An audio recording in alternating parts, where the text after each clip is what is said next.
Libercast presenta una producción de Libertópolis, donde nuestra misión es promover un mundo de personas libres y responsables en búsqueda de su felicidad. Creamos valor innovando, analizando y transmitiendo información e ideas. Día a día encontrarás los episodios de las emisiones correspondientes a nuestros programas. Contravía, todo a pulmón. Contravía por la tarde, más negocios y Liberviernes.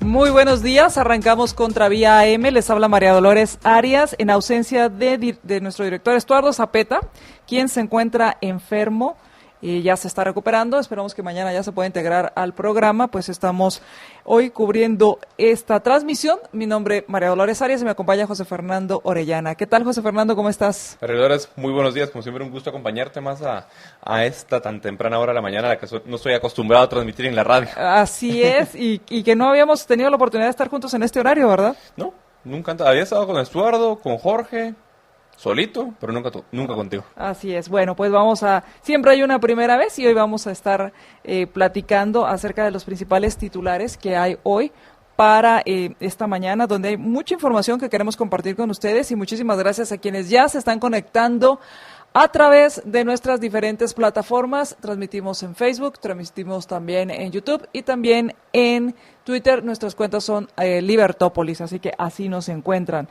Además, gracias a quienes nos escuchan por la 102.1 FM. El tráfico pues poco a poco se empieza a complicar, bastante neblina, así que por favor maneje con precaución, prenda sus luces.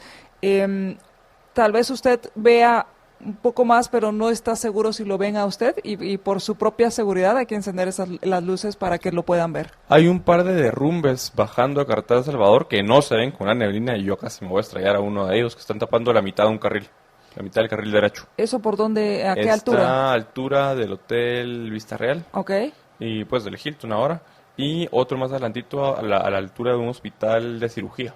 Ok, o sea, bajando de ese lado. Ok, entonces pongan atención, si usted va por esta ruta, también ponga atención. Por ahí estaba oyendo y me estaban comentando sobre algunos derrumbes, baches también con las lluvias y con la neblina pues no se ven, y con la lluvia pues solo se ve como un lago.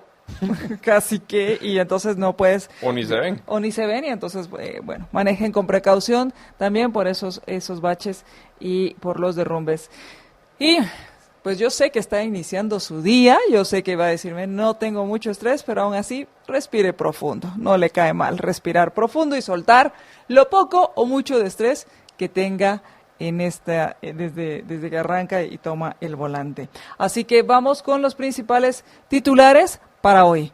Los titulares para hoy, Prensa Libre y bueno, nuestro diario traen varios titulares. Primero, la fotografía principal es una fotografía de una planta exportadora que fue la galardonada con el exportador del año 2019, donde se exportan vegetales pues obviamente de calidad mundial para poder salir, donde están cumpliendo con los rigurosos controles sanitarios. Por otro lado, en un recuadro está la prórroga del estado de sitio que divide las posturas. El Ejército informa de los hallazgos y de las acciones que se ejecutaron durante este estado de sitio al Congreso, y hay diputados que están a favor y diputados en contra, y por el momento pues no se logra la aprobación de urgencia nacional, que hubiera sido solo en una lectura. De urgencia se aprueba y continúa.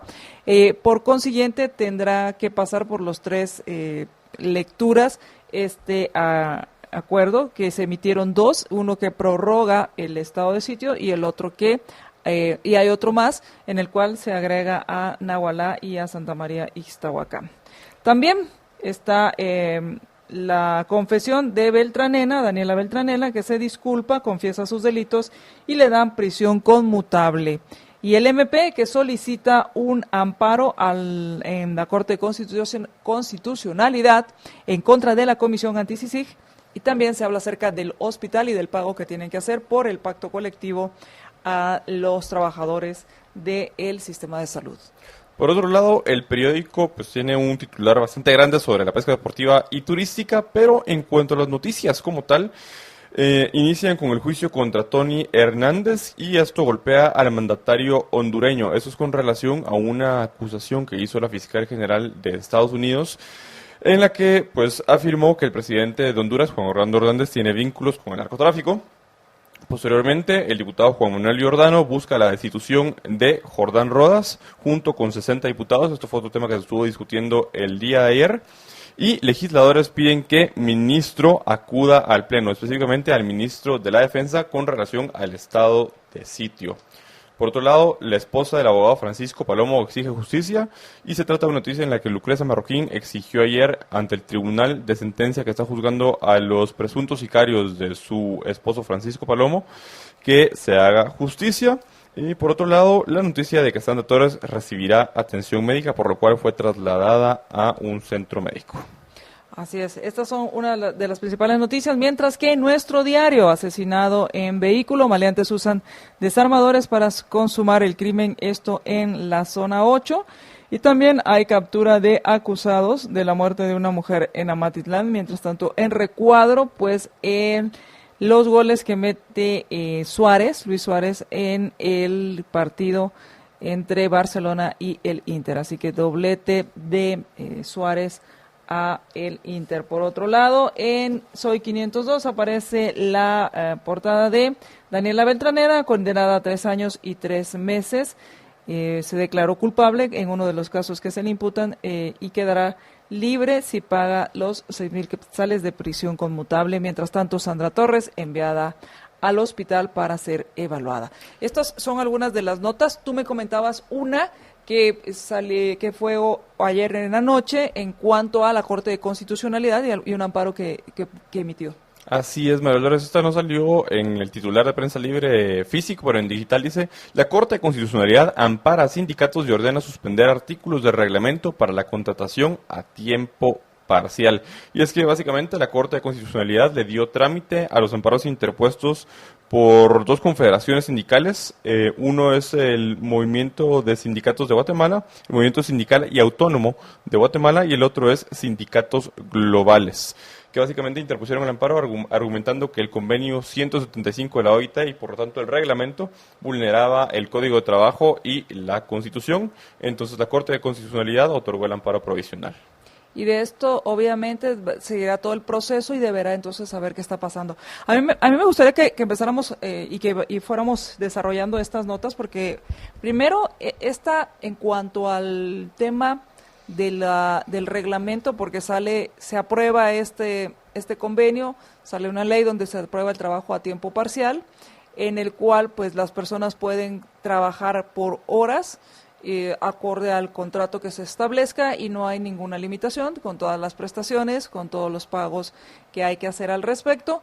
Y entonces esta ley lo que faculta es al empleador y al trabajador a contratar libremente.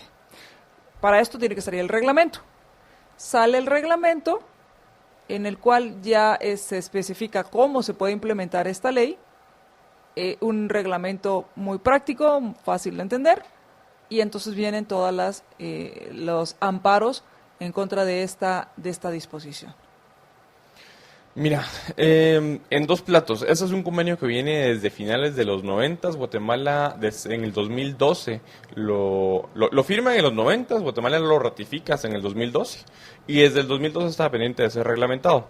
Finalmente lo reglamentan porque podía reglamentarse por vía de un acuerdo gubernativo o por vía de una iniciativa de ley que fuera aprobada por el Congreso. Obviamente era más fácil que el ministro de Trabajo llegara, tuviera la voluntad y aprobara el reglamento, a sabiendas de que esto podía generarle conflictos con ciertos grupos sindicales, que efectivamente al ministro de Trabajo se los generó con 7 confederaciones sindicales que interpusieron acciones.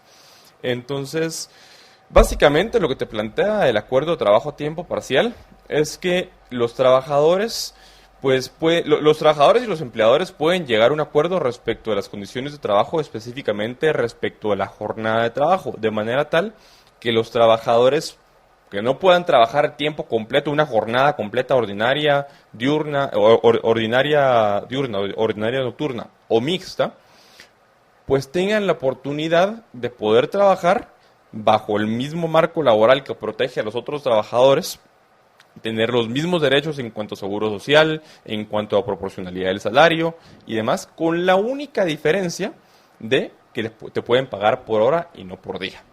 Esto lo que busca es flexibilizar pues ordenamientos jurídicos como el nuestro, que son completamente rígidos en materia laboral, que nuestro ordenamiento jurídico en materia laboral es tan pero tan rígido que los constituyentes desde el 45, no desde el 85, sino desde el 45, desde el 44, decidieron incluir en la Constitución un capítulo completamente dedicado a los derechos de los trabajadores.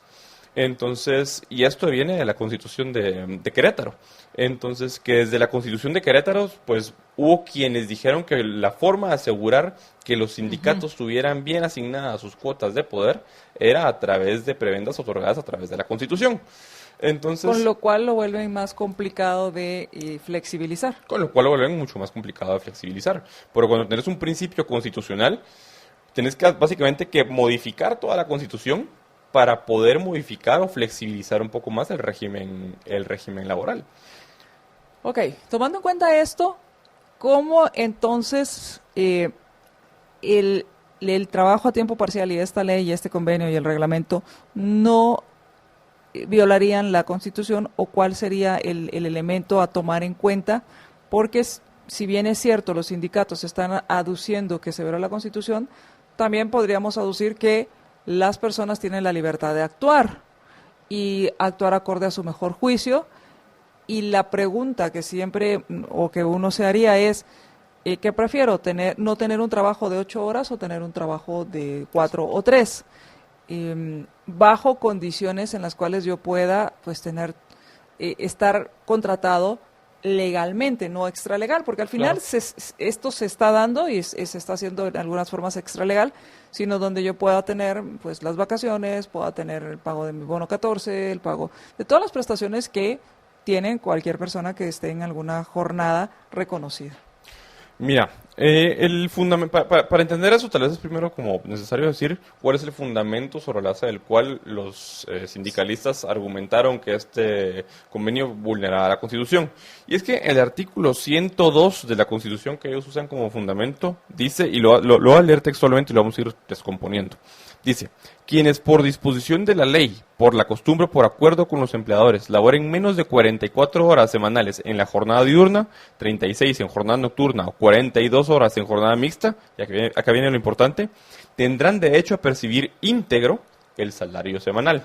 Entonces, básicamente, la Constitución te dice, no importa, usted trabaja menos de las horas en las que debería trabajar por disposición de la ley en la jornada diurna, mixta o nocturna, aunque trabaje menos, ya sea por costumbre o porque la ley se lo diga o por acuerdo con el patrón, usted de todos modos tiene derecho a recibir íntegro su salario semanal. Una interpretación que podría dárseles, ok, esto es para la jornada diurna, mixta o nocturna, pero la Constitución no te prohíbe a ti, no le prohíbe al legislador, y en este caso al ministro de Trabajo por medio de ese acuerdo gubernativo, crear una jornada más, que es la jornada de trabajo por hora, que es básicamente lo que se crea con el convenio 175 de la OIT. Es una cuestión así como de interpretación de la Constitución, pero si nos queremos ir a un argumento tal vez un poco más sólido, que no se siente tan tambaleante como este, es básicamente que se puede decir, y yo sí lo creo así, que el convenio 175 de la OIT es un convenio de derechos humanos, en el sentido que lo que estás buscando es garantizarle el derecho al trabajo a las personas, y derivado de ese derecho al trabajo que estás buscando garantizarle a las personas, lo que estás buscando es opciones para todas aquellas personas que únicamente pueden trabajar medio tiempo o menos de medio tiempo, puedan tener acceso a un trabajo. Me refiero específicamente, por ejemplo, a mamás solteras, a estudiantes, a personas pues que tienen otros trabajos en la mañana o trabajos informales que desean ingresar a la formalidad para que se les reconozcan prestaciones, seguro social y demás.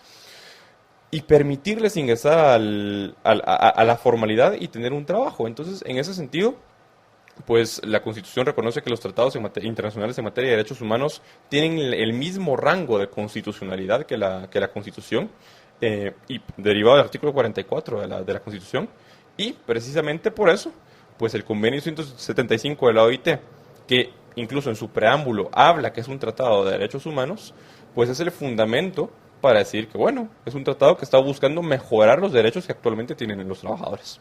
Ahora, José Fernando, en este tema del derecho y del derecho al trabajo, que a mí siempre me ha hecho ruido el tema de tener el derecho al trabajo, podríamos también aducir el tema del derecho a la libertad de acción, o sea, poder contratar, porque mi pregunta aquí es, ¿qué pierden los sindicatos? Porque o sea, ellos están aduciendo que están protegiendo a los trabajadores, pero entonces están protegiendo a los trabajadores que quieren trabajar 8 horas, pero no a los que quieran trabajar por hora. Y la pregunta es, ¿tienen mayor validez o mayor más derechos o son reconocidos más de forma más amplia aquellos que quieren trabajar jornadas completas versus los que quieren trabajar jornadas parciales, en este caso por horas? Porque ¿por qué un sindicato de trabajadores no protege al trabajador, por así decirlo, y pensando en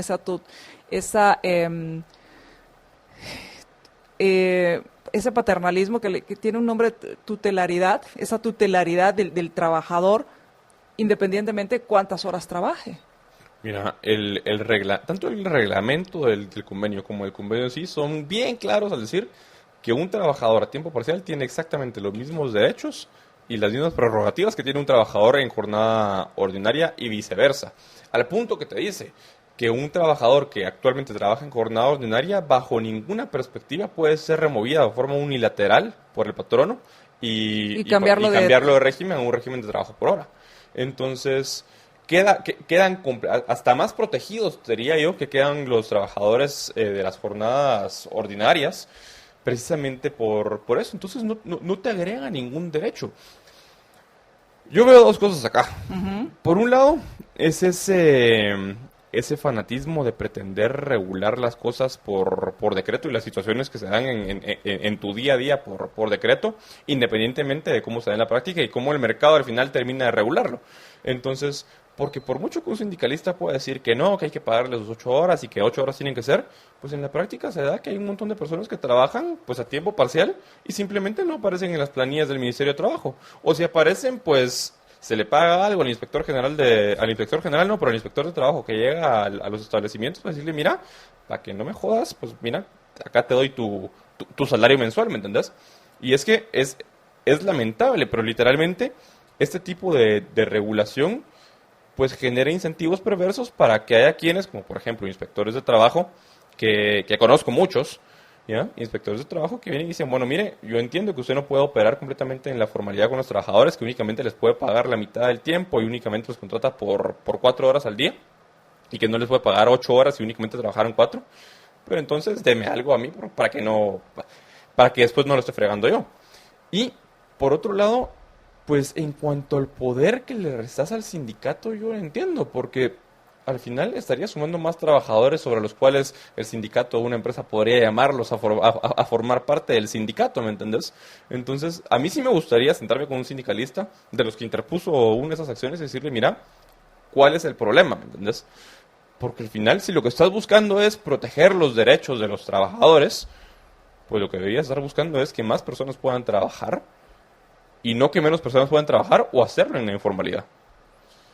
Al final, vamos entendiendo que en esta situación, esta supuesta tutelaridad y esta supuesta protección al trabajador no se convierte en ese fin, porque al final vemos que los sindicatos han perdido ese origen por el cual fueron creados, y lo que estamos viendo es que ahora es una lucha de poder tal.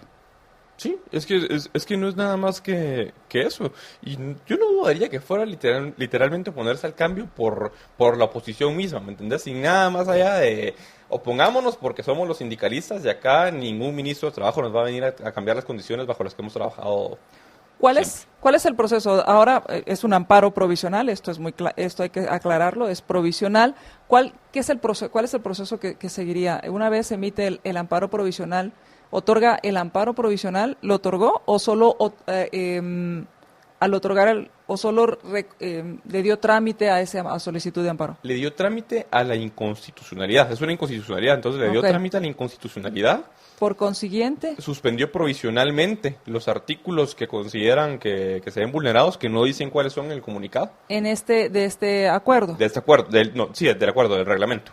Suspende provisionalmente los artículos del reglamento. Tiene que citar al Ministerio de Trabajo, citar al Ministerio Público, citar a la Procuraduría General de la Nación, citar a los sindicalistas para que se presenten en una vista pública o en una vista a puerta cerrada, para que presenten sus argumentos, que seguramente el Ministerio de Trabajo va a pedir que sea una vista pública, y después de eso ya emitir una sentencia final. Por ejemplo, y después en este momento entonces no tiene vigencia las contrataciones. ¿Qué sucede con aquellos contratos que se hayan hecho bajo esta modalidad? Mira, básicamente quedan ¿despedidos? Quedan suspendidos. El gran problema que tenés en Guatemala es que la incertidumbre es tal que la recomendación que a mí me tocó dar en varias ocasiones de personas que querían contratar a tiempo parcial es, mire, espérese a que interpongan alguna inconstitucionalidad, miremos qué resuelve la Corte, y una vez haya resuelto la Corte las inconstitucionalidades que vayan a presentar, entonces contrate bajo el régimen a tiempo parcial. O sea, básicamente lo que estamos viendo es, y básicamente el tema aquí es, mire, no genere oportunidades de empleo porque no sabemos qué va a suceder. Como puedan haber acciones de inconstitucionalidad, esto puede venirse abajo y entonces usted quedaría en un limbo y tendría más problemas que si no genera ninguna oportunidad. ¿Sí? Y mientras tanto, que la gente pues no la contrate, porque hay muchos empleadores que dicen, bueno, no contrato, y otros van a continuar pues en esa extralegalidad. Mira, y quienes lo hayan hecho pues pueden argumentar que si bien es cierto que el artículo está suspendido, es una suspensión provisional, y debido al hecho que celebraron un contrato con los trabajadores, pues van a mantenerlos en vigencia y pelear que tienen derecho a mantenerlos en vigencia mientras esa suspensión no sea definitiva. Si esto se vuelve definitivo, entonces tendrían que despedirlos. Pues básicamente. Vamos a ir al corte y cuando regresemos continuemos hablando acerca de estos temas. Hay otro tema que también se está comentando, es con respecto al amparo que presenta el MP contra la Comisión de Investigación que generó el Congreso. También se está hablando de la destitución de Jordán Rodas, además los pactos laborales y qué pasa con el estado de sitio que se discutió ayer en el Congreso. Así que son varios temas. Muchísimas gracias a quienes nos están dejando sus mensajes. Vamos al corte y regresamos.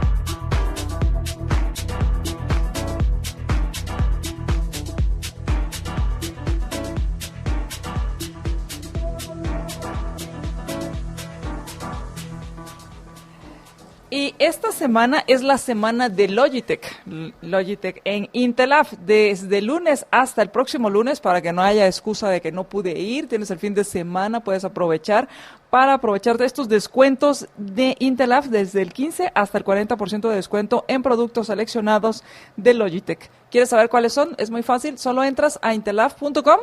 Ahí hay un banner donde aparece semana de Logitech y ahí te aparece todos los productos que están en promoción en esta semana de Logitech del 15 al 40% de descuento desde el lunes hasta el próximo lunes 7 de octubre. Puedes encontrar desde audífonos, bocinas, cámaras, mouse y todos los accesorios, pointers, bueno, teclados, que te puedo decir, todos los accesorios aquí a precio de la semana de Logitech. Así que esta promoción está válida hasta el próximo lunes. Aprovecha, entra a intelaf.com, ahí puedes ver cuáles son estos productos y también puedes ver las existencias en las diferentes tiendas de Intelaf.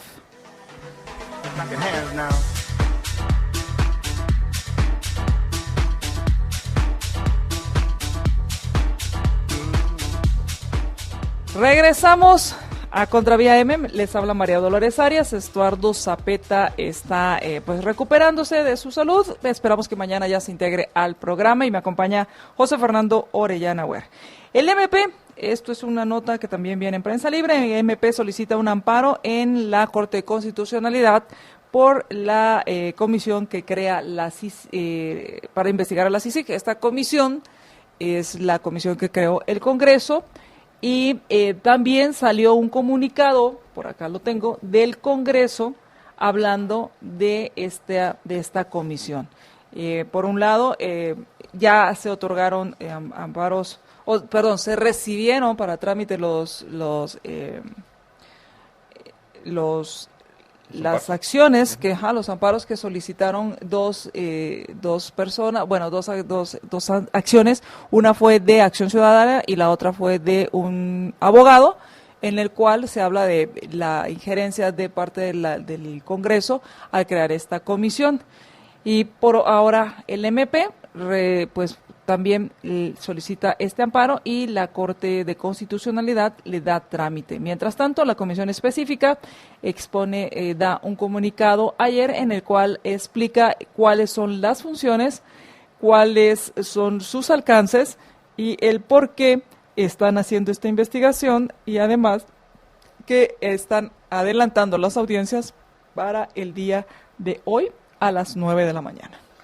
Y básicamente el comunicado que sacó la comisión fue después de que el Ministerio Público interpusiera esta tercera acción, María Dolores, y lo que argumentan en dos platos en ese comunicado es que la comisión no ejerce funciones jurisdiccionales, es decir, no está supliendo al Ministerio Público en su labor de investigación, que el trabajo de la comisión deriva de pues un derecho que le confiere el artículo 171, y más que un derecho, una facultad que le confiere el artículo 171 de la Constitución a el Congreso de poder nombrar comisiones de investigación, y que todo deriva de una investigación que se está haciendo por una asignación de 30 millones de quetzales que se hizo en la ley del presupuesto del 2008, que honestamente a mí me parece que esta excusa es de lo más ridículo que pudieran haber utilizado y pudieran haberse quedado con los primeros dos argumentos. Entonces, porque si es una cuestión del 2008, ¿por qué 10 años después venir y decir, bueno, retrocedamos 10 años en el tiempo a una ley que se emitió en el 2007 y revisemos esos 30 millones de quetzales que se erogaron para el SIG? Que no digo que esté mal, pero el punto es, me parece y no sé cuál es la palabra en español, una justificación así bien lame, bien... Está como con pinzas, cuando decimos algo está es sujeto... Es como cherry picking, es como, por estos 30 millones de quetzales que son los únicos que podemos encontrar que el Congreso le asignó a la CICIG, es necesario fiscalizarla, cuando realmente hubieran podido decir no. O sea, es una comisión de investigación, está centrada dentro del marco de las funciones del Congreso, se está investigando y bajo ninguna perspectiva está vulnerando la función y la autonomía del Ministerio Público, porque lo que el amparo dice, el amparo del Ministerio Público dice, es literalmente que el acuerdo viola la autonomía y la independencia del Ministerio Público como titular exclusivo de la acción pública penal. Entonces, a mí de aquí me quedan dos dudas. Uh-huh. Por un lado, el Ministerio Público básicamente estaría diciendo de que los diputados, en su función de diputados, y teniendo en cuenta que su función no es únicamente legislar, sino la otra función importante que se nos olvida a veces de los diputados, es la función de fiscalizar. Uh-huh. Entonces, básicamente estar diciendo que no, que los diputados no tienen la obligación de denunciar y que básicamente solo el Ministerio Público y ningún particular, ni tú ni yo, tenemos la función de denunciar o de investigar para denunciar, porque en ese caso estaríamos usurpando funciones del Ministerio Público.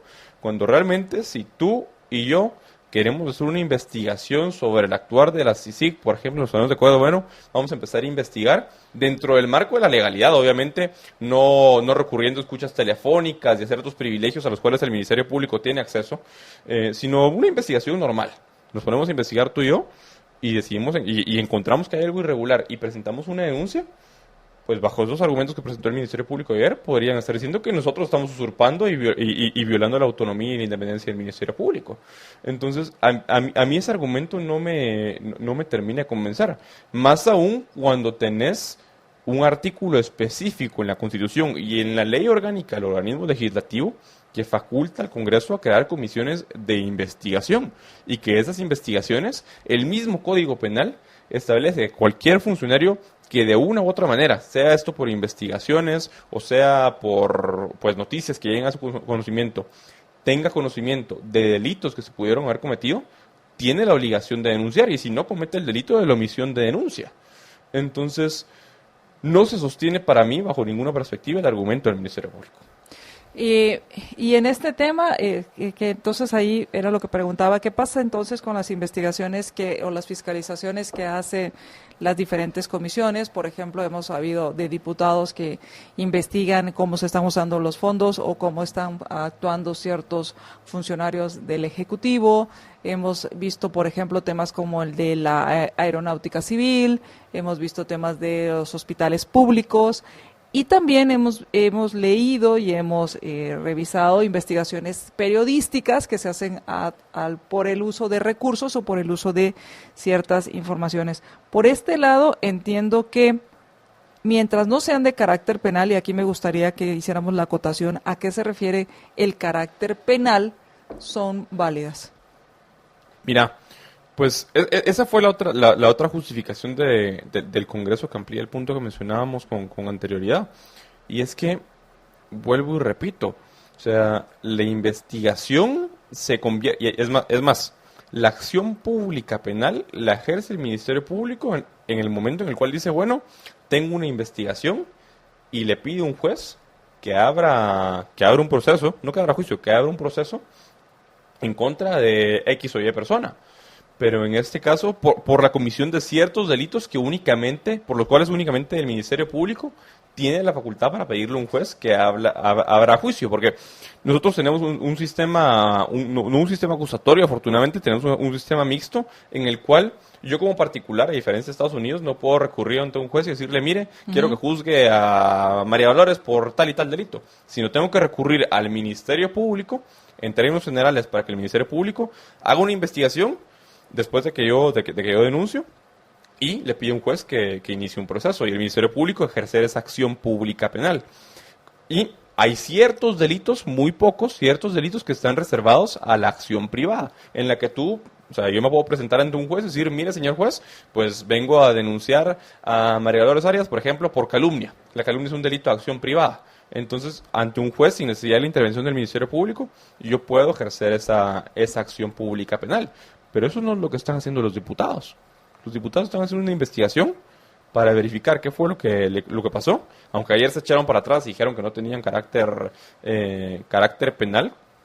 Y por carácter penal, yo creo que lo que se debería entender es que están buscando si se cometió algún delito o algún presunto delito que pueda dar paso a denunciarlo ante el Ministerio Público, que el Ministerio Público llegue a determinar si efectivamente se cometió, y si eso es una base suficiente para presentar para abrir un juicio. Ahora, tú sabes que el tema de la CICIG siempre genera, José Fernando, polémica, genera pasiones. Hay quienes están a favor, hay quienes están en contra, hay quienes razonan sus posturas, hay quienes solo son anti-CICIG y otros son pro-CICIG, y yo los llamo los obsisignados. A estos obsisignados los llamo así porque se obsesionan ya sea a favor o sea en contra, y no pueden razonar y tomar elementos para tomar decisiones o tomar una postura. Tomando en cuenta esto, uno de los ataques a favor o en contra, a favor de la CICIG y en contra de esta comisión es que, para empezar, investigar las acciones que hizo la CICIG y los fiscales es estar a favor de un pacto de corruptos, el famoso pacto de corruptos. Por otro lado, muchos diputados, no digo que los que están en esta comisión, que lo ignoro, sé que Luis Pedro no tiene ningún conflicto de intereses, pero muchos de estos diputados que pertenecen a diferentes bancadas han sido señalados en investigaciones. Y esto es otro de los temas que se le ha achacado a esta comisión en cuanto a la calidad para hacer estas investigaciones, y si no están tratando de protegerse de las investigaciones que se están siguiendo. ¿Cómo entonces responder a esto? Porque ¿cómo hacer para entender o cómo hacer para asegurarnos que esta comisión está persiguiendo un fin legítimo? Mira, algo que sí es cuestionable es, con excepción de Luis Pedro Álvarez, los otros diputados que integran la comisión son diputados que, si bien es cierto, no puedo probar que tienen cola que les machuquen, sí son diputados que de una u otra forma tuvieron pues acusaciones por la comisión y por el Ministerio Público, o roces con la misma comisión, que podría decir que le restan objetividad al proceso de fiscalización.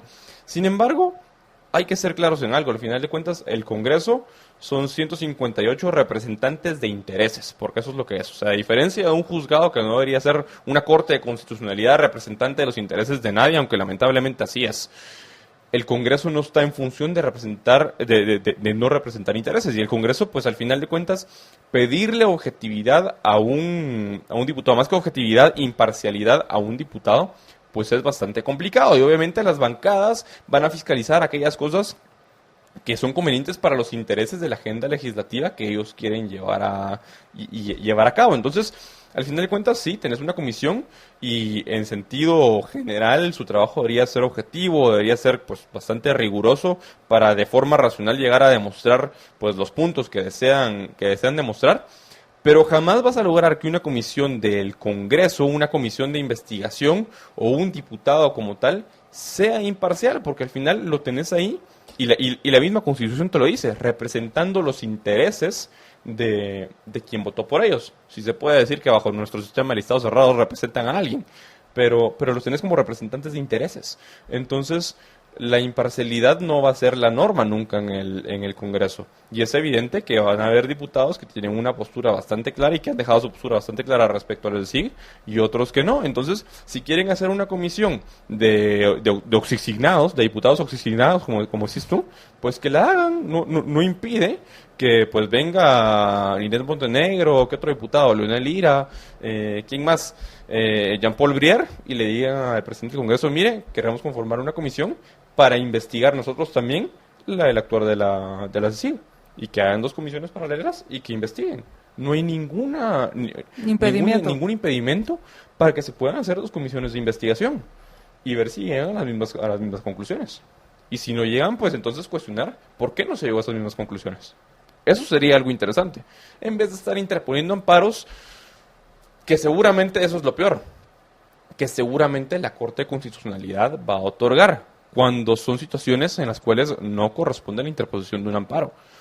Porque a la Corte más que se le ha olvidado, convenientemente se le ha olvidado que el amparo es una figura para la protección de los derechos individuales de las personas, no para pues andar jugando a ser un político, pues. Que este es otro tema muy interesante, que se ha tergiversado el uso de un amparo, y básicamente es para proteger al ciudadano del abuso de la autoridad, del abuso del gobierno.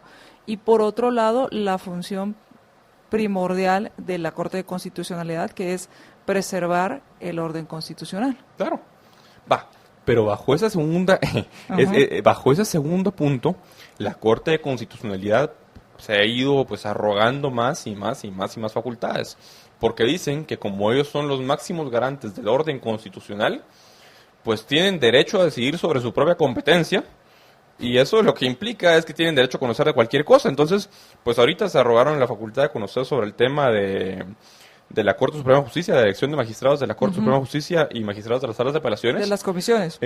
Violando incluso la misma Constitución, que la Constitución establece un plazo legal, y es que no es solo un plazo legal que esté en una ley cualquiera, es la Constitución, y a pesar de eso, los magistrados de la CC dijeron, no importa ni la jurisprudencia que cortes anteriores a nosotros han sentado, ni importa lo que dice la Constitución, consideramos que igual tenemos la discrecionalidad de que en esa búsqueda de la preservación del orden constitucional, y eso es lo peor, han convertido algo tan importante, te diría que hasta sagrado como lo es el pues preservar el orden constitucional, han prostituido el término al punto que preservar el orden constitucional es cualquier cosa Que interprete el Y magistrado de turno. que interprete el magistrado de turno y con base en eso, pues otorgar amparos a diestra y siniestra, en casos en los que no corresponde otorgar un amparo. Tenés el caso, por ejemplo, cuando suspendieron la tramitación de la Ley de Reconciliación Nacional, por ejemplo, que estás deteniendo un proceso político que no te corresponde detener. Que a lo sumo sería, si hay alguna acción de inconstitucionalidad, revisar la ley emitida. Posterior a su emisión, antes de que entre en vigencia, después de que fue emitida por el Congreso, puedes interponer un amparo para que no entre en vigencia, porque consideras que viola derechos fundamentales, o después de haber entrado en vigencia, puedes interponer una inconstitucionalidad, pero no antes de que termine el proceso legislativo. Porque si no, pues cualquier cosa que a mí, a ti o cualquier guatemalteco consideramos que nos va a afectar, podemos ir a interponer amparos que estoy seguro que la Corte no nos va a otorgar. Si hubiéramos interpuesto un amparo, por ejemplo, para que se detuviera la tramitación de la ley del secreto bancario, esa reforma al Código Tributario, estoy seguro que nos hubieran mandado al carajo. Porque así es. Porque al final debería establecerse sobre hechos y no sobre supuestos, porque estamos hablando que la ley no emitida, no aprobada, es un supuesto, ¿no? O sea, no es un hecho. Hasta que está la ley aprobada, por así decirlo, y antes que sea publicada, ese es el hecho que se debe juzgar, Claro. no lo que podría suceder en las discusiones por parte de los diputados.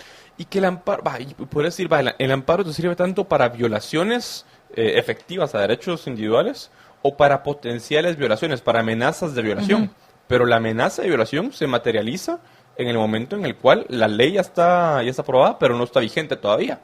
Porque ahí hay una amenaza ya latente de que cuando eso entre en vigencia, sea en una semana, un mes o un año, pues puede violar tus derechos. Por ejemplo, se podría interponer un amparo en contra del acuerdo gubernativo que por medio del cual Jim Morales decidió pues decir, bueno, vamos a prohibir el plástico en todo el país porque se me antojó a mí, a mi ministro de Ambiente. Porque teníamos que decir algo en la ONU.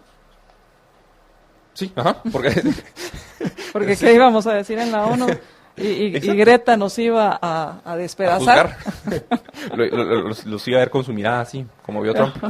Entonces, no, exacto. Entonces, es lamentable la forma en la cual una garantía, y es una garantía liberal, como el amparo se ha llegado a convertir en la herramienta política de muchas personas malintencionadas y de los mismos magistrados de la Corte de Constitucionalidad para poder interferir en procesos políticos en los cuales no les corresponde interferir.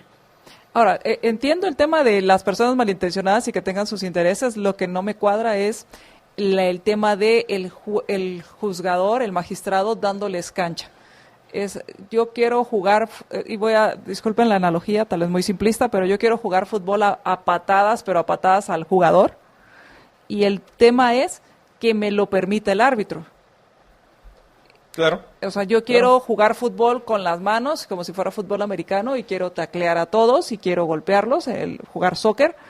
El problema no es que yo lo quiera intentar, porque yo lo puedo intentar. El problema es, en mi caso, que exista un árbitro que me permita violar todas las reglas. O que se vuelva de tu equipo. Claro.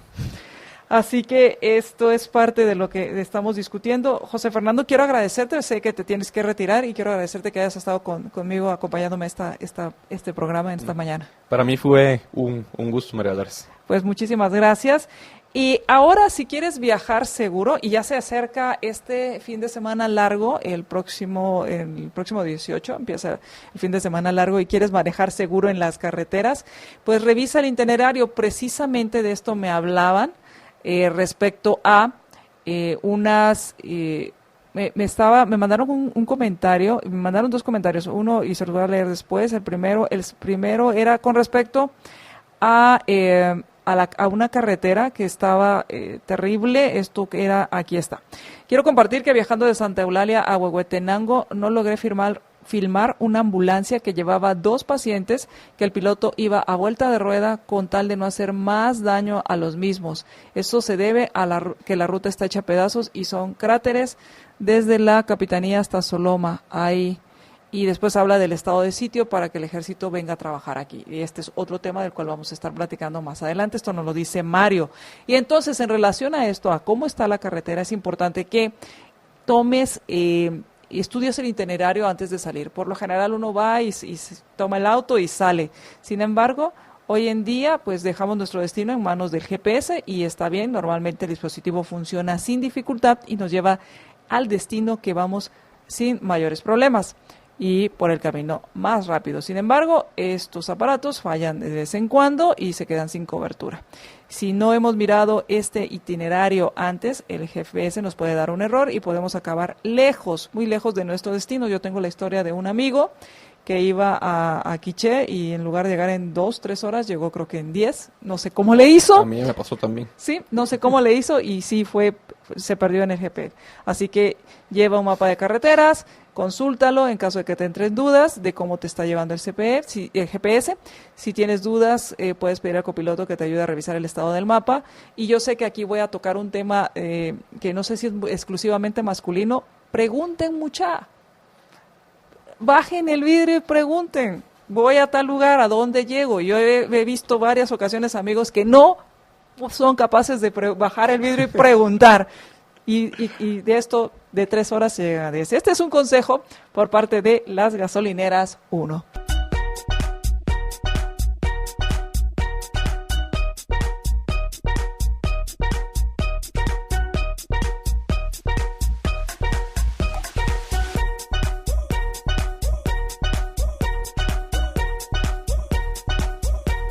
Confía y cree en lo que puedes lograr. Cooperativa UPA es mi COPE y te apoya con presta fácil, sin fiador, hasta 75,000 quetzales y con la mejor tasa de interés del mercado para que pagues menos cada mes. Así que si estás buscando en crecer, en lograr lo que te has propuesto y necesitas ese empujoncito, Cooperativa UPA es mi COPE, que te ayuda con presta fácil, 75,000 quetzales sin fiador, con la mejor tasa de interés del mercado para que pagues menos cada mes. Mayores informes en WhatsApp es el 2290 77 77, 2290 77 77, y en Facebook lo puedes encontrar como Cooperativa UPA.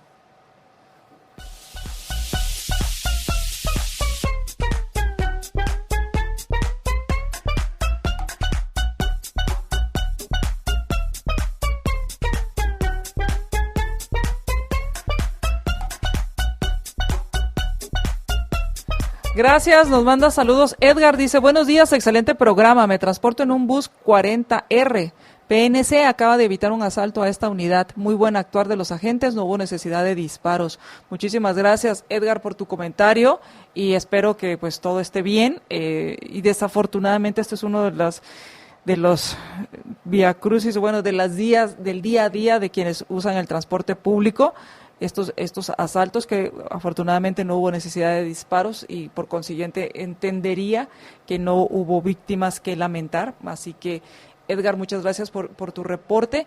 Y es precisamente por estos buenos policías que nosotros estamos y buscamos que hayan cambios en el país, por estos buenos trabajadores, por estos buenos profesores, por estas buenas personas que laboran en el sistema público, que vale la pena seguir pidiendo ese cambio para que precisamente estas personas sean reconocidas en su trabajo. Así que muchísimas gracias por tu comentario, Edgar. También nos manda saludos la familia García, dice saludos María Dolores, y al señor Orellana, saludos y éxitos en su día. Muchísimas gracias. Nos dice Jaime, actualmente hay personas que en su derecho a trabajar y se inscriben como pequeños contribuyentes y facturan sus 4 horas diarias, hasta pactan un precio doble en julio y en diciembre.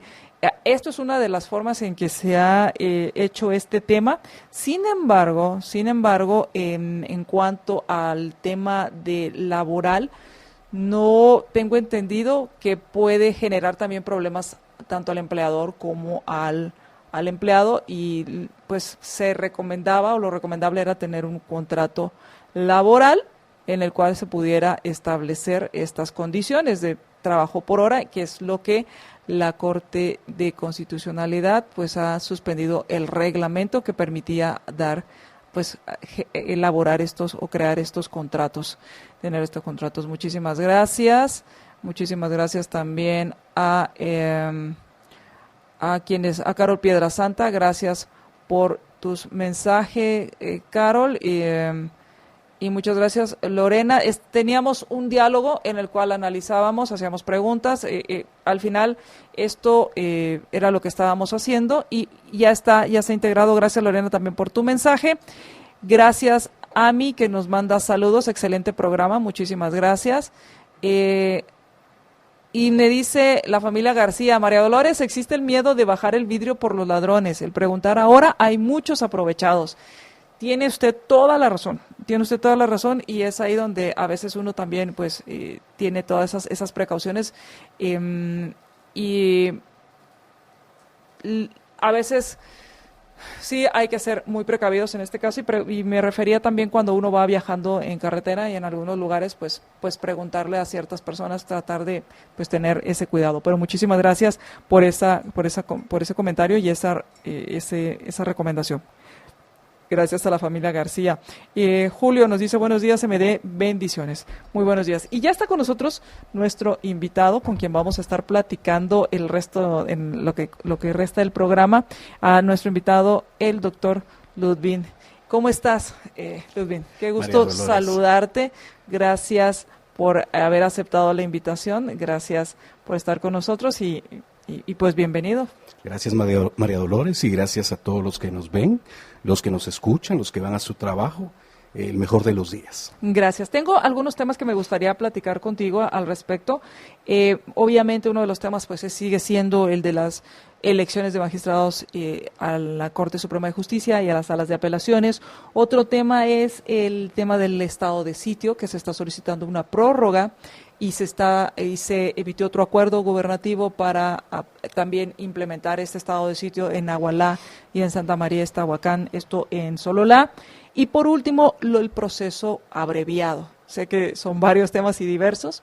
¿En qué consiste un proceso abreviado? Porque este es uno de los que hemos estado escuchando, que se han dado en diferentes ocasiones, en especial en los casos pues que han sido seguidos por los medios, como el caso de Barquín, que hizo un proceso abreviado, como el caso de los colaboradores eficaces, que no sé si aplica el término de proceso abreviado, y el más reciente caso es el de Daniela Beltranena, quien confiesa sus delitos, se disculpa y se le aplica un proceso abreviado. Tú dime por dónde te gustaría empezar de toda esta variedad de temas que te he propuesto. Bueno, hablemos del procedimiento abreviado. Ok. Y nos vamos allá. Bueno, muy buenos días. Y yo quiero partir, María Dolores, de una premisa. Uh-huh. Cuando uno lee nuestra bendita Constitución, que hoy se estira, hoy se encoge y cada quien la interpreta según su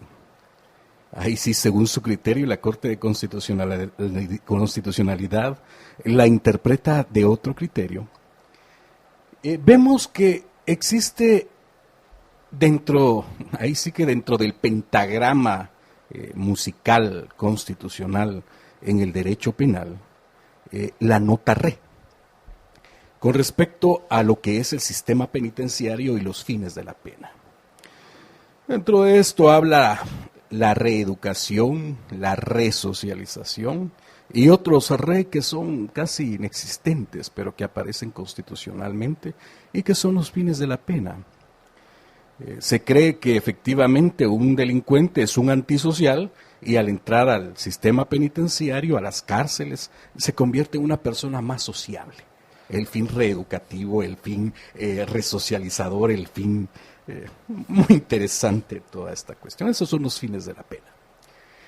María Dolores, esto parece un absurdo lógico y parece un absurdo que existe. Pareciera una burla al ciudadano, tomando en cuenta todas las denuncias que hay de extorsiones y todas las denuncias que hay con respecto a cómo funciona el sistema penitenciario. E incluso la semana pasada hablábamos de una fiesta que se había llevado a cabo en uno de estos sistemas, en una de estas cárceles. Sí. Y la otra de las cuestiones es de que el sistema penitenciario es siempre está en una eterna crisis. Unas situaciones paupérrimas, todos decimos cárcel, cárcel, cárcel. Me recuerdo yo que Otto Pérez Molina y Rosana Valdetti decían cárcel y duro y mano dura. Exacto. Pero cuando ellos están en la cárcel se dan cuenta que hay lugares donde hay un sanitario para 250 personas. Y nos damos cuenta que las condiciones son miserables y paupérrimas y creemos que la pena es sinónimo de penitencia, de purgar, de sufrir, de arrepentimiento. Uh-huh. Dentro de todo este contexto, la pena sigue siendo un mal necesario, María Dolores, y sigue siendo uno de los dolores inevitables que ha existido y que va a existir. Pero partiendo ahora al proceso. En el proceso penal es un gasto, y cuando uno analiza econométricamente un proceso penal, María Dolores, policía que detiene a un sujeto, el trámite administrativo, la presentación ante tribunales, el gasto del sistema penitenciario, el gasto del abogado defensor, el gasto del fiscal, el gasto del juez, el gasto de luz, el gasto del agua, gasto de gasolina y los traslados. Cuando nos damos cuenta, econométricamente hablando, un sistema penal es carísimo y en Guatemala es más carísimo, a tal punto que de la zona 18 para acá tiene que hacer un traslado y ese es un traslado que genera costos, que genera riesgos, es decir, nuestro sistema penal, analizándolo econométricamente, es muy caro. De esa cuenta, María Dolores, nos damos cuenta que el proceso es largo, es tedioso, es cansado. Cuando uno es litigante, uno ayuda a llevar la cruz del sindicado, que muchas veces y en la mayoría de los casos es inocente. Y ya después de un debate, una casación, se determina que es inocente. Pero aquí viene algo que es importante, ¿sí? Dentro del sistema de justicia existen medidas desjudicializadoras, pero no son tan desjudicializadoras per se, sino son medidas que de una u otra forma tratan de economizar el proceso penal en delitos poco graves o en delitos de bagatela. Tenemos, por ejemplo, María Dolores, un criterio de oportunidad, una suspensión condicional de la persecución penal, en donde hay casos en donde se le dice, mire, usted cometió el ilícito penal, pero si lo vuelve a cometer, lo vamos a juzgar. Y un criterio de oportunidad es el acuerdo donde se resarce y no va a haber sanción penal al respecto. Y viene algo que es el procedimiento abreviado. Esto tiene su reminiscencia en el plea bargain de los Estados Unidos y en la conforma española, en donde el sujeto acepta los cargos, uh-huh. No hay juicio, o hay un juicio someramente breve. Porque no hay defensa, por así decirlo. Él dice acepta los cargos, hay pruebas mínimas pero suficientes para poder condenar, y lo que se me va a imponer o lo que se impone es la pena mínima. Pero esa pena mínima implica de que él va a gozar de libertad. Por el tipo de delito. Por el tipo de delito. Okay. No, esto no ocurre por asesinatos, no ocurre por terrorismo, sino por delitos poco graves. Y aquí veo yo, María Dolores, por ejemplo, la cárcel es sinónimo, como yo hago el comentario a mis alumnos cuando doy derecho penal, que nuestro sistema de justicia, la cárcel es la palacea de todo. Un sujeto imprudentemente golpea a alguien en la calle, cárcel. Uh-huh. Un sujeto asesina, cárcel. Accidentes un sujeto falsifica un documento, cárcel. Todo es cárcel, como que si la cárcel fuera la aspirina, el remedio para todo. Entonces nuestro sistema cree que la cárcel es lo mejor para todos los ilícitos penales. Y no es tan así. En el procedimiento abreviado se llega al acuerdo y el sujeto dice, acepto los cargos, acepto los hechos, que se me sancione con la pena mínima y que me suspendan la pena. Hay una sentencia, hay una condena, pero eso sí, la pena no se ejerce en la cárcel, se suspende la pena. Uh-huh. Hay limitantes a esto, María Dolores, y es cuestiones eminentemente de políticas. Hay gente que le gusta el show. Entonces dice, aunque se reúnan todas las circunstancias para beneficiarlo por un criterio de un procedimiento abreviado, preferimos el juicio. Y hay otros en donde efectivamente no ocurre esto. Ahora, ¿esto quién lo decide? Porque porque aquí hay muchos, aquí se hablaba de un convenio que se hizo entre, me supongo, los abogados de la defensa, o sea, de quien era señalada, y los fiscales. Se hace un convenio, este convenio se le presenta al juez y el juez decide si acepta el proceso abreviado o quién lo decide. Es el juez, por eso te digo, no son tan desjudicializadoras, sino son un poquito económicas procesalmente hablando. ¿Por qué no son tan desjudicializadoras? Porque quien determina esto es el juez, quien tiene el control de esto es el juez. Sigue siendo el juez. Hay unos presupuestos establecidos en la normativa en donde dice, mire, que la pena sea mínima, que no supere los 5 años, que la pena, el delito no sea grave, que haya resarcido el hecho y que no hayan ciertos indicios de peligrosidad y que haya mostrado un arrepentimiento genuino. Pero en este caso, doctor, una de las preguntas que uno se hace al respecto y no quiero personalizar, decir Sí. esta persona, sino ¿cuál es el incentivo que se da en cuanto a este tipo de delitos, independientemente de quién lo cometa? Y me refiero al de cuando se les acusa de haber usado fondos públicos para uso personal, o sea, yo lo llamo robarse el dinero, yo sé que tiene un nombre el delito, pero quienes son acusados de esto, pareciera que el incentivo es, pues sí, pide perdón, di que no lo vuelves a hacer, pagas una multa, 5,000 quetzales en algunos casos, y ya estuvo. Sí, María, mira, aquí hay pequeños detalles, María Dolores, que uno debe de cuidar. Yo siempre he defendido la presunción de inocencia, pero también hay algo que es específico, y es la adecuada reparación, María Dolores. Ok, que esa es la otra parte. Hubo un caso hace unos años, Guatemala está plagada de estos casos, en donde a un ministro se le indilgaba que había sustraído 80 millones de quetzales. 80 millones de quetzales. Y fue condenado. Creo que 5 años, 4 años estuvo preso.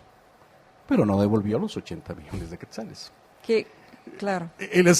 La condena viene, pero el dinero se queda.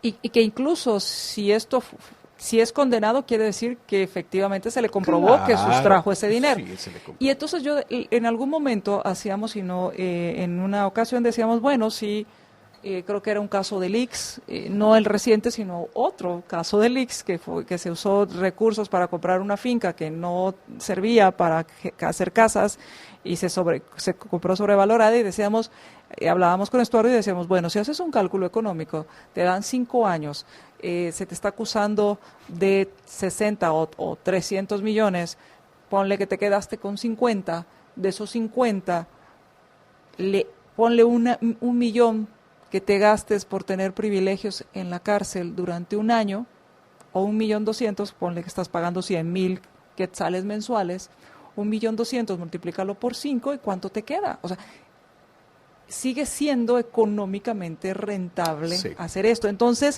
creo que el tema aquí muy interesante que has tocado es el tema de la reparación del daño, que se ha olvidado en este sistema, pero yo no sé si es porque la ley no permite esto y que el juez está amarrado, o simplemente se ha olvidado. Sí, por eso, se tiene que hacer mucho énfasis, María Dolores, al caso del resarcimiento y la reparación digna en estos ilícitos penales. Pero también hay otros casos en donde es posible y es viable esto y se prefiere ir a juicio, y aunque en el juicio se absuelva. Yo, si no estoy mal, creo que la defensa de Sammy y de Jimmy Morales lo que querían era un procedimiento abreviado. Y le dijeron, no, esto se va a discutir en un juicio. Y los absuelven.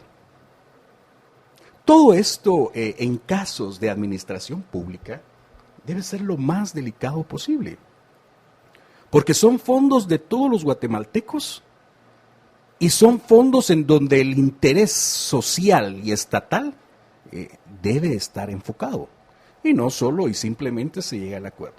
En el caso del señor Barquín, de Edgar, creo yo, o Edgar Barquín, efectivamente él acepta los cargos, acepta las circunstancias, habían evidencias incriminatorias, y él confiesa y se le impone la pena. Eso está en ley, eso está legal. Económicamente hablando, desfalcos, pues no, creo que no había. Y él acepta y es permisible. Así se da, María Dolores, en muchísimos casos más aquí en la ciudad capital y en toda Guatemala.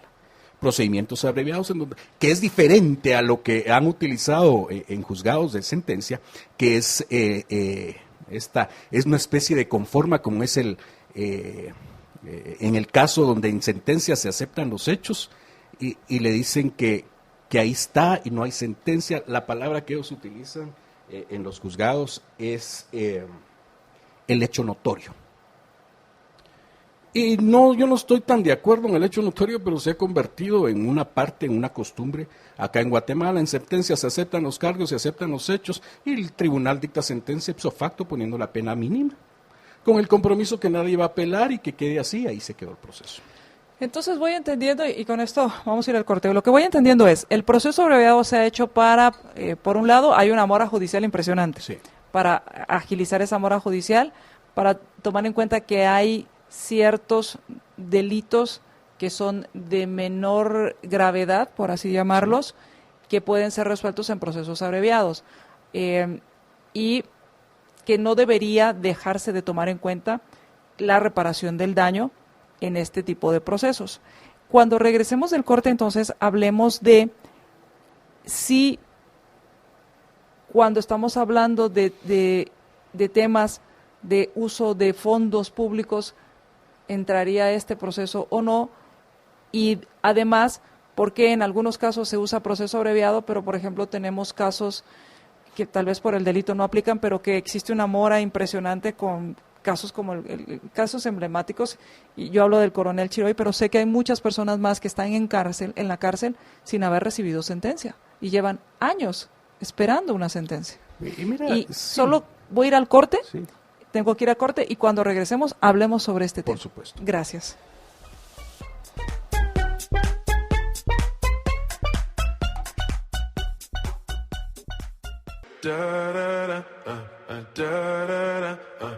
Down, down, down.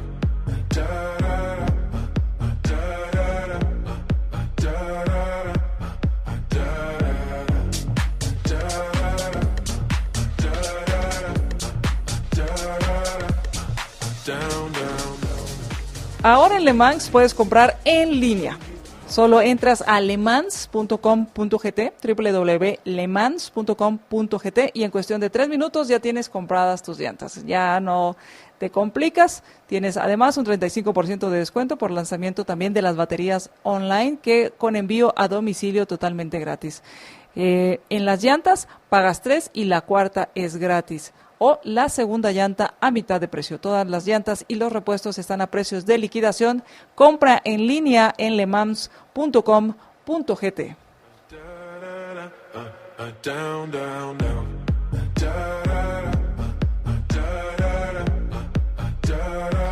Regresamos a Contravía. Les habla María Dolores Arias en ausencia de Estuardo Zapeta, quien esperamos se recupere pronto y ya se incorpore al programa. Estamos platicando con el doctor Ludwig Villalta con respecto a el tema del proceso abreviado. ¿Por qué existe un proceso abreviado?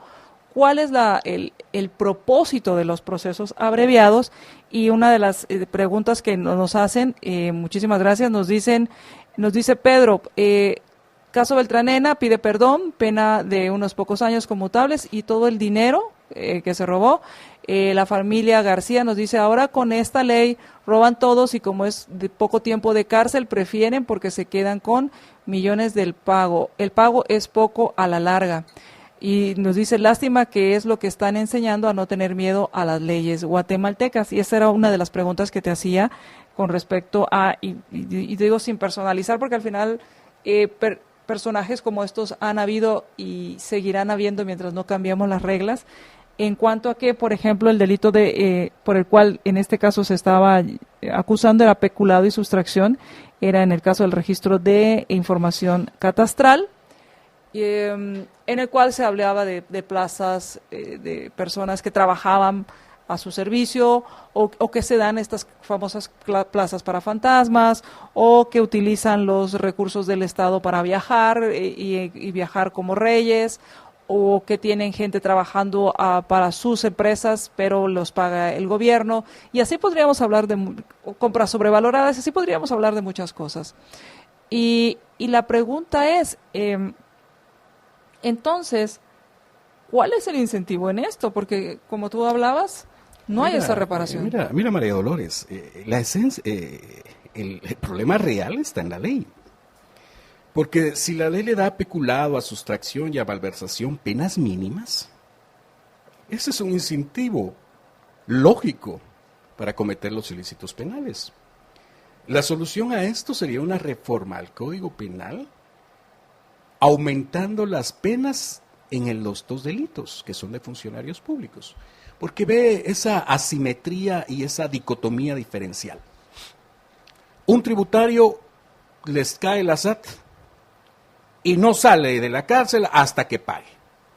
Es decir, el Estado es fuerte con el ciudadano. Para que el ciudadano le repare el daño, por así decirlo. Esto es fuerte el Estado con el ciudadano, pero el Estado es débil con el funcionario público.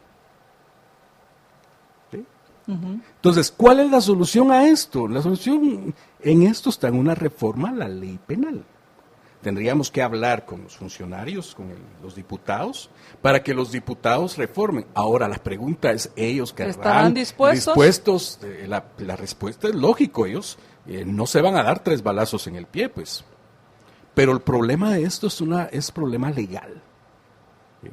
Ahora, en otros casos, María Dolores, es viable, pero en casos de esto de cantidades enormes de dinero, no debe ser tan así. O sea, al final deberíamos tomar en cuenta que con todo ese rigor que se aplica a la ley para el tributario, y que yo siempre lo he comentado, que cuando el dinero, las presuntas rentas son sagradas, sí. Ahí me refiero a presuntas rentas, es que todo aquel dinero que se supone o que se presupone que es del Estado y que el tributario se queda, entre comillas, eso es sagrado y debe entregarlo sí o sí. Sí. Versus cuando el dinero entra a las arcas de la nación, ahí no importa qué sucede con él. Pareciera que el dinero ya no tiene valor o ya no tiene sentido. Entonces, mi punto aquí sería entonces, el tema de aumentar las penas sería para poder garantizar la reparación del daño, porque al final tampoco nos interesa llenar la cárcel de gente, sino que lo que se interesa es que esa persona sepa, o ese funcionario público sepa que si hace mal uso de los fondos públicos, es llevado a juicio y es vencido en juicio, tendrá que devolver hasta el último centavo. Sí, pero aquí viene algo más a profundidad, María Dolores. Nosotros tenemos que tener un 80% más de prevención y un 20% de represión. Ok. ¿Qué implica esto? Que los tipos penal deben de aumentarse, pero tampoco eso es garantía de que no vayan a haber personas que cometan estos hechos. Porque viene el otro tema de aquí que me encuentren o de aquí que me... Porque como insisto, a los tributarios la SAT y a los funcionarios la Contraloría. Sí, ahora, todo esto debe ser debidamente controlado. Deben haber cuestiones administrativas de la Contraloría. Por ejemplo, hay algo, bueno, aunque con los gringos hay corrupción, tú te das cuenta ahorita que hay corrupción, y el hijo de un candidato presidencial que fue vicepresidente, creo yo, estaba coaccionando a uno de un país para hacer contratos. O sea, existe, pero aquí viene algo, están limitando muchas cosas. Llamadas telefónicas tienen que hacerse eminentemente por teléfonos administrativos, ordenadores con correos efectivamente institucionales, y todo bajo controles. Por ejemplo, María Dolores, las subastas. Es decir, el sistema de subastas, vamos a una carretera y públicamente establecen y gana quien ofrece la carretera a un menor precio y a una mejor calidad. Y los controles de calidad deben de estar acá. Casos aquí en Guatemala han ocurrido en donde el mismo propietario oferta 5 posturas diferentes, cualquiera que llegue queda. Compite consigo mismo, por así decirlo. claro, y es una eso no es competencia. Igual, imagínate, Es eso simulación. es simulación. Pues. Y todo esto ocurre en un sistema en donde no hay efectivamente los controles. Hay algo clave, y tuve la oportunidad yo de estudiar en la Escuela de Prevención y Seguridad Integral en España, y hablábamos de la prevención de los ilícitos administrativos o estatales. Porque en el arca abierta, María Dolores, dice Vicente Fernández que hasta el justo peca. ¿Sí? El punto son los efectivos controles y las medidas adecuadas para poder garantizar esos controles. Por ejemplo, han habido casos donde una persona tiene 45029, no le sé cómo le hace. Han habido casos que se hacen estudios sobre estudios y los resultados. Ya Guatemala está cansada de estudios sobre estudios. Sí, hay el estudio de factibilidad técnica y la versión 1, versión 2, versión 3 y así podemos seguir. Por ejemplo, la carretera de Chimaltenango, yo acabo de pasar El libramiento y daba miedo, pues ahí no podía uno estornudar, que siente uno que se le cae eso. Y es reciente. Y es reciente. Ahora vienen los controles, María Dolores. Es decir, efectivamente, cómo se controla el buen manejo de todo esto y los controles eminentemente administrativos como prevención y las sanciones altas para que sea también un disuasivo. Porque imagínate esto que incentiva a la corrupción. Sí, al final acepto, pido las disculpas. Pido de 5,000 quetzales. Ofrezco las disculpas. Multa 5,000 quetzales. Yo vaya, no lo vuelva a hacer. Y una inhabilitación en algunos casos. El punto es, María Dolores, es que no hay es reparación. Un sistema legal, es la pena, es nuestro código penal. Por eso una reforma debe ser adecuadamente. Y eso lo esperaríamos de los diputados y sería discutido. Al final de cuentas, a mí, y creo que a muchos de los que nos han enviado mensajes, no les molesta, en lo personal, no voy a hablar por los demás, en lo personal, entiendo que haya un proceso abreviado, entiendo que prefieras decir sí, cometí estos delitos, pero también lo que no me cuadra es que no haya reparación del daño, que no se repare o que no se enmiende el error que se cometió. Eso es lo que no me cuadra, porque al final lo que está diciendo es las consecuencias son mínimas, o sea, tu riesgo es muy bajo, y esa es para mí la tragedia de esto. Vamos a ir al corte y cuando regresemos hablemos acerca de otro tema que es un tema que hay mucha división al respecto, y es lo de las elecciones de magistrados. Por un lado hay posturas de se viola la Constitución, por otro lado hay posturas de no se está violando la Constitución, por un lado hay jurisprudencia que dice que los plazos son los plazos y por otro lado hay jurisprudencia que dice que los plazos pues no son los plazos. No son los plazos. Vamos, y mientras tanto quienes no sabemos o conocemos, tenemos nociones básicas sobre la Constitución, sobre el cumplimiento de las leyes, pues ya no entendemos qué está pasando. Vamos al corte y regresamos.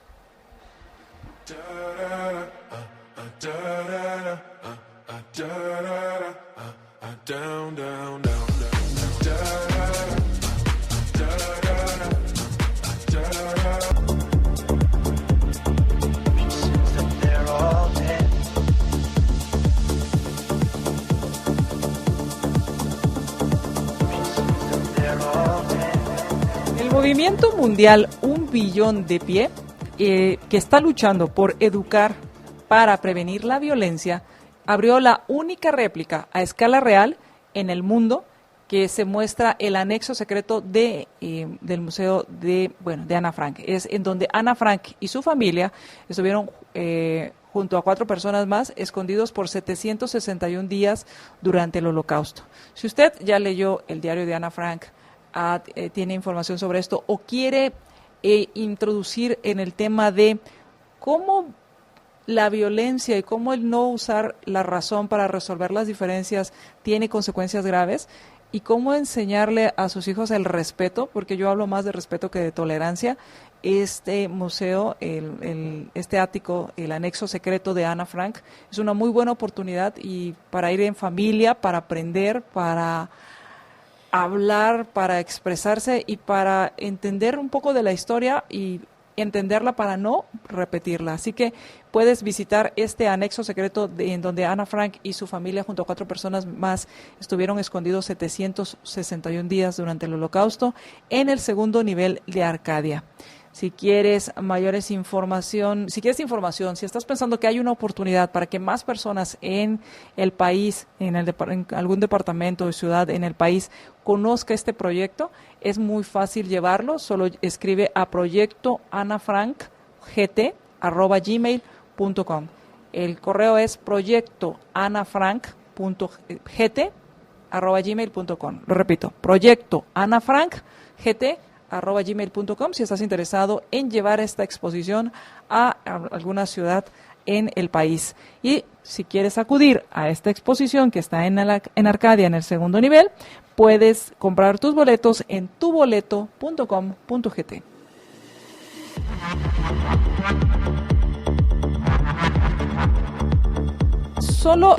Regresamos. Mi nombre es María Dolores Arias, gracias por acompañarnos y tengo la visita y estoy platicando con nuestro invitado, el doctor Lomi Villata. Solo antes de tomar el segundo tema, que es lo de las elecciones de magistrados, nos hacen un comentario que me gustaría solo aclarar, porque nos dice Evi que los recursos, cuando hablábamos de que no me cuadraba, que lo que no me cuadra del proceso abreviado es que no haya reparación del daño, y nos dice que estos recursos se deben recuperar a través de un juicio de cuentas. ¿Qué hay de esto?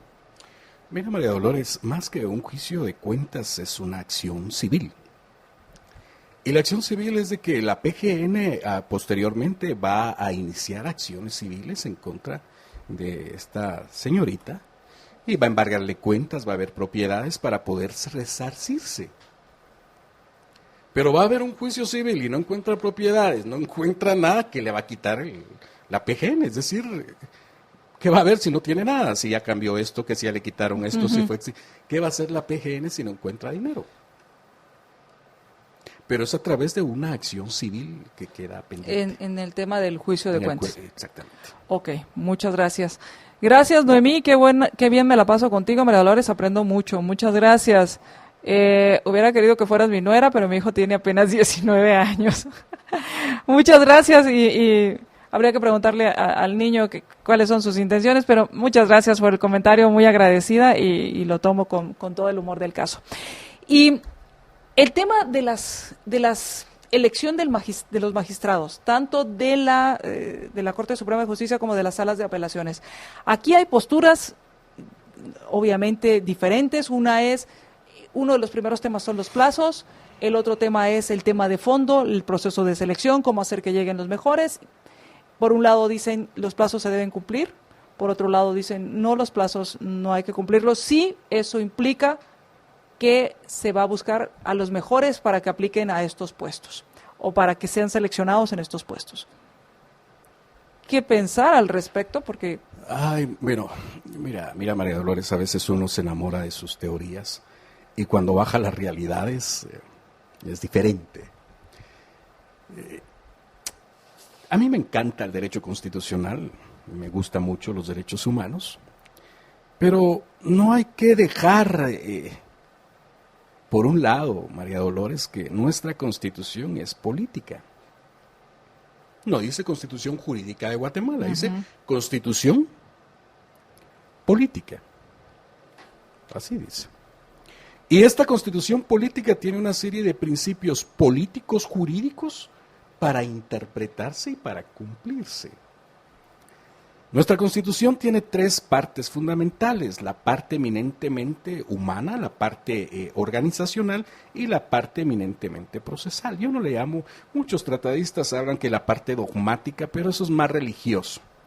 Los dogmas son los que se creen y no se discuten, y es más la reminiscencia dogmática, y todavía hay quienes dicen catecismo constitucional, dogmática constitucional, y una serie de cuestiones que asimilan los dogmas cuasi religiosos, cuasi católicos. Y la norma debe ser científica, el derecho debe ser científico, debe ser interpretado científicamente. Partiendo, María Dolores, aquí hay muchos amigos, colegas que nos escuchan, magistrados que nos escuchan. Cada vez que termina un programa me escriben y comparten. La Constitución es política y muchas de las interpretaciones que hace la Corte de Constitucionalidad son interpretaciones políticas. Es decir, es una interpretación política de una Constitución política y de una norma jurídica. Empiezan 3 niveles de interpretación. Lo que no estoy del todo de acuerdo es de que todo funcionario público es responsable ante la ley de sus acciones u omisiones. Corte Suprema de Justicia ante juicios, pero la Corte de Constitucionalidad, según sus fallos, se sesga a que en sus resoluciones no tengan ellos responsabilidad. Es como cuando tú firmas un cheque y tú no tengas responsabilidad de ese cheque. O sea, básicamente ellos son irresponsables de sus acciones. Ellos son irresponsables de sí mismos, amparados por sí mismos, y ellos son jueces de sí mismos. Después de ellos, Dios. Después de ellos, Dios. Okay. Esa es la verdadera falencia de todo esto que ocurre, María Dolores. Es decir, cuando se interpreta de que las resoluciones son opiniones, y que hay juristas de lo más locos que han trabajado en la Corte de Constitucionalidad y que han defendido de que la opinión es resolución, eso es como que dijera yo que la sentencia no es sentencia, sino es una opinión. Uh-huh.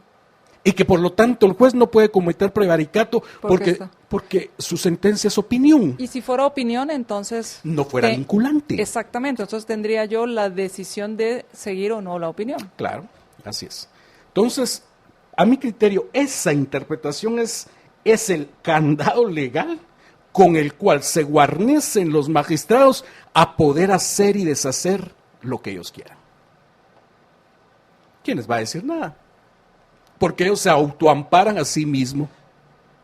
Y has visto casos de magistrados que ellos, siendo parte, se resuelven a sí mismos. Eso en cualquier país del mundo no existe, no se da, no hay una lógica.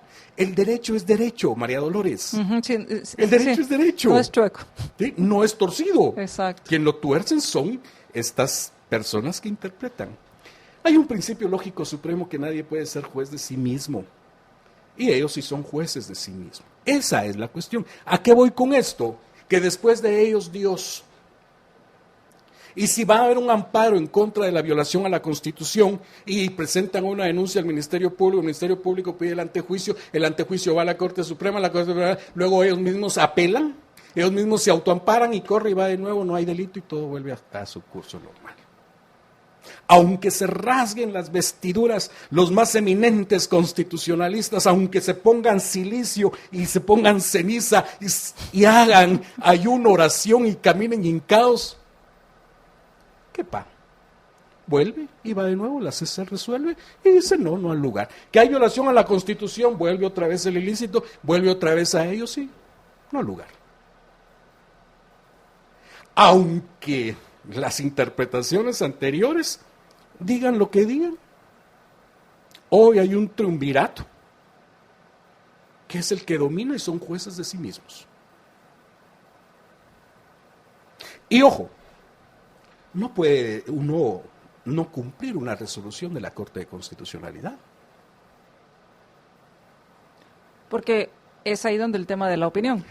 Claro, ahí es una resolución, no es opinión, ahí tú la cumples. Mira cómo se juegan esos términos. Opinión cuando les favorece, resolución cuando les beneficia. Ellos dicen no son responsables de sus opiniones, pero deberían ser responsables de sus resoluciones. Y todo lo que ellos dicen son resoluciones. En una resolución, en un auto, en un decreto. Porque al final lo plasman en un vinculantes documento. Y tienen efectos jurídicos. Okay. Una opinión no tiene efectos jurídicos, una resolución sí. Que es ahí donde creo que es uno de los temas muy importantes que se dan no solo en este caso, sino el entender el concepto, porque le quitan todo el valor, le quitan todo el significado y luego lo llenan de basura y entonces es cualquier cosa ese concepto. Y en este caso el concepto de opinión y el concepto de resolución, tenerlos muy claros para poder identificar cuándo es una opinión y cuándo es una resolución. Así es.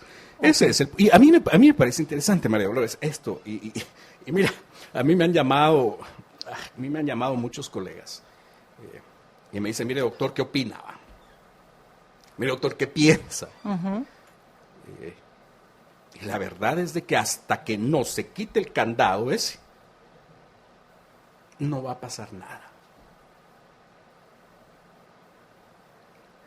Yo puedo hacer una opinión, una manifestación, reúno un grupo de abogados y vamos a manifestar que se viola. ¿Y qué? Presento mi denuncia por violación a la Constitución, por incumplimiento de deberes, por abuso de autoridad.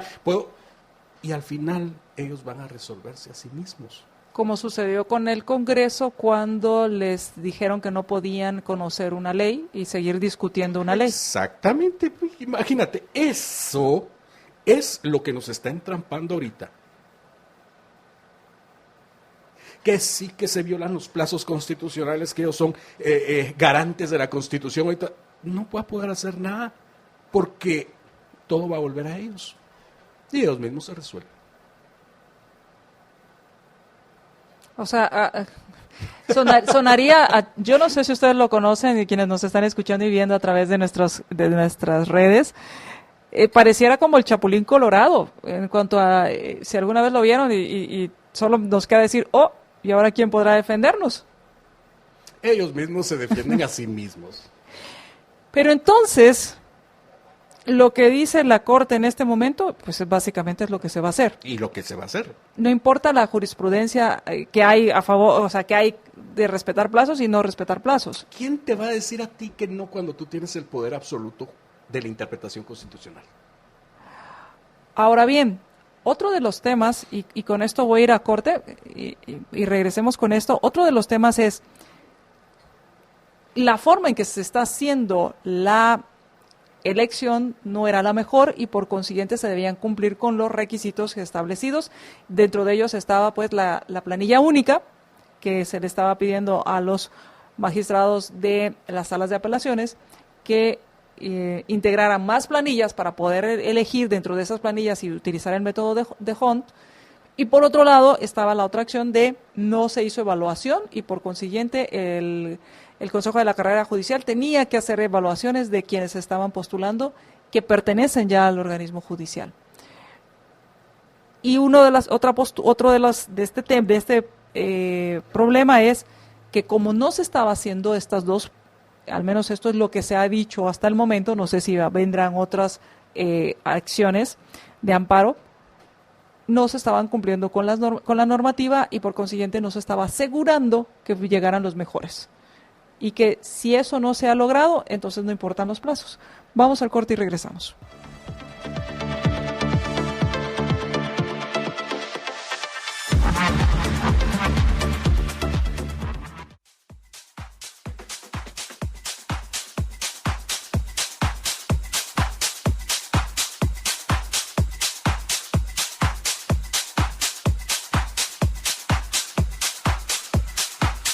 Regresamos a Contravía, les habla María Dolores Arias, en ausencia de Estuardo Zapeta, quien se está recuperando y esperamos que se integre pronto a la transmisión aquí en Contravía AM.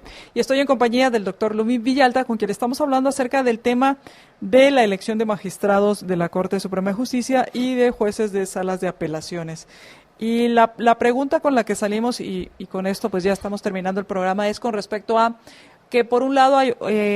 el tema es de los plazos y por otro lado el tema del proceso. Y hay posturas que dicen no se está, lo importante es que lleguen los mejores a estos puestos y los plazos pues pasan a segundo término o pasan a segundo plano con respecto al proceso y específicamente que no se había cumplido con el tema de la elección con el método de Hunt en el tema de los representantes de las salas de apelaciones.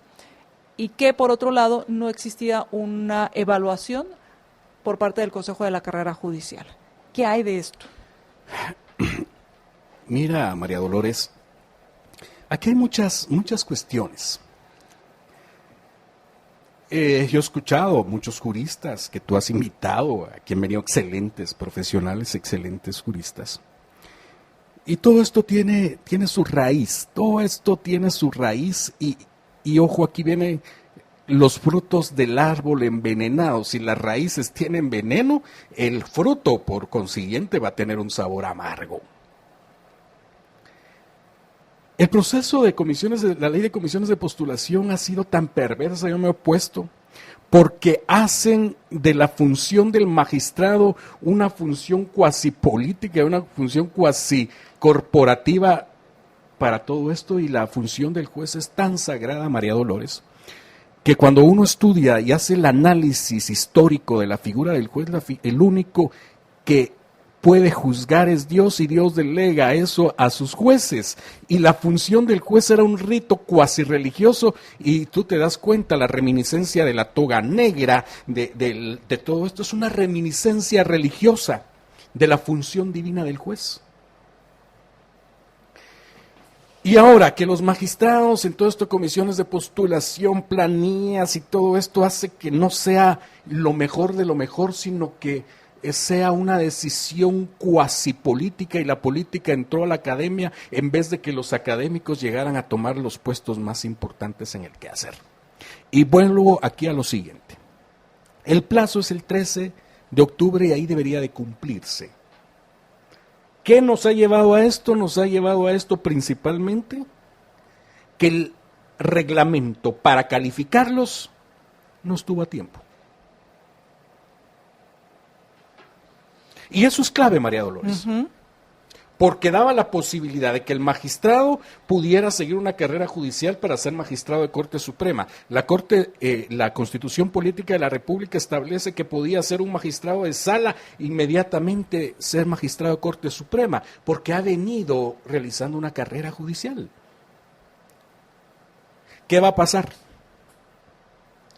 La Corte de Constitucionalidad va a hacer un decreto razonado en donde que esto se amplía hasta que se cumpla con los requisitos pertinentes. Lo delicado de esto, María Dolores, es de que quien paga los mariachis, ¿a qué tiene derecho? A pedir la música. A pedir las canciones. Quien elige a los magistrados no va a ser este Congreso, van a ser el próximo Congreso, y van a estar paralelamente trabajando. Tú rascas mi espalda y yo rasco la tuya. Lo ideal es los check and balance, los frenos y contrapesos. Es decir, al fiscal lo elige un gobierno y cesa en otro gobierno. Claro, lo elige esta legislatura, pero va a evaluar acciones. Exactamente, del otro, y es un check and balance. Igual, este Congreso tiene que elegir a los magistrados para que no sean los del próximo Congreso. ¿Por qué? Porque aquí van a estar los dos poderes elegidos a sí mismos.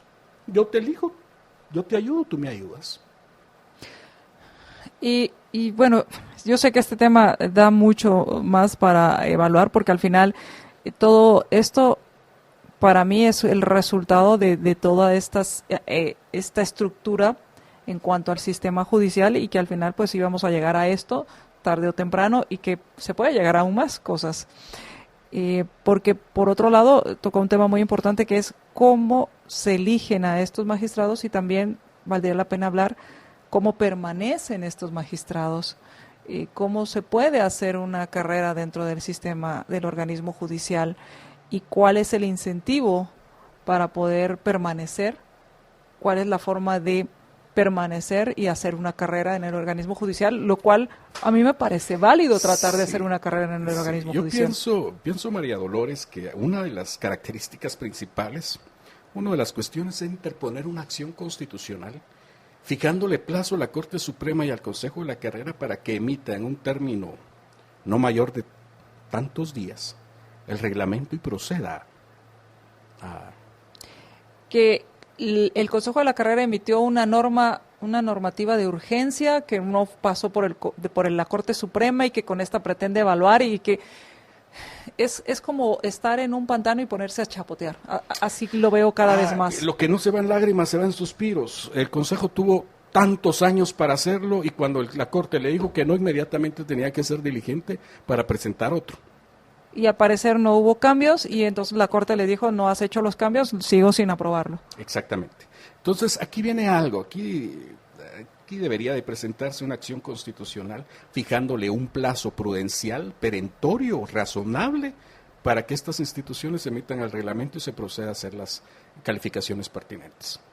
Lo ideal sería que este Congreso fuera el que elija a los magistrados. ¿Por qué razón? Aunque fuera fuera del periodo. Sí, aunque fuera fuera del periodo. Pues Es imposible. sí. Materialmente Pensando imposible. en noviembre. Pensando en noviembre o en diciembre. El punto es de que constitucionalmente los check and balance, los frenos y contrapesos, constitucionalmente se vuelven viables cuando una legislatura elige a magistrados y no otra legislatura.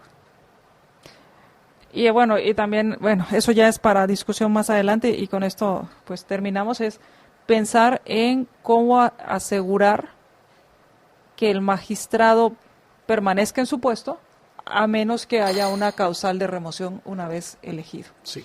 Que podría ser otra forma de apuntarle a lo que se conoce como la ingratitud en el puesto, que quiere decir que no importa quién me eligió, porque como yo permanezco siempre y cuando haga bien las cosas, Sí. no le debo nada a nadie. Así es, María Dolores. Pues Yo ¿sí? quiero permitirme mandar un saludo a los amigos de la Universidad Beachman International que nos escuchan, especialmente a la licenciada Anita Villalta, que nos manda un saludo, que nos escucha. Pues un gran saludo para todos quienes nos están escuchando y muchísimas gracias por habernos acompañado.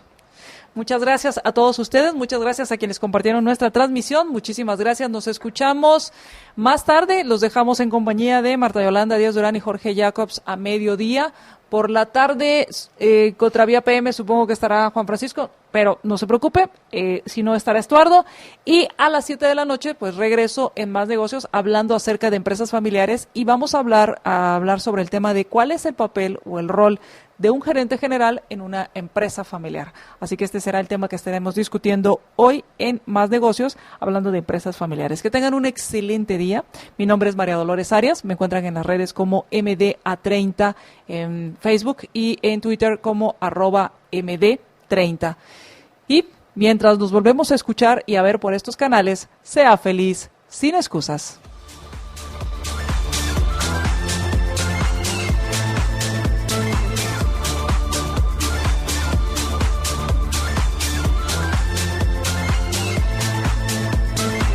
Libercast presentó una producción de Libertópolis.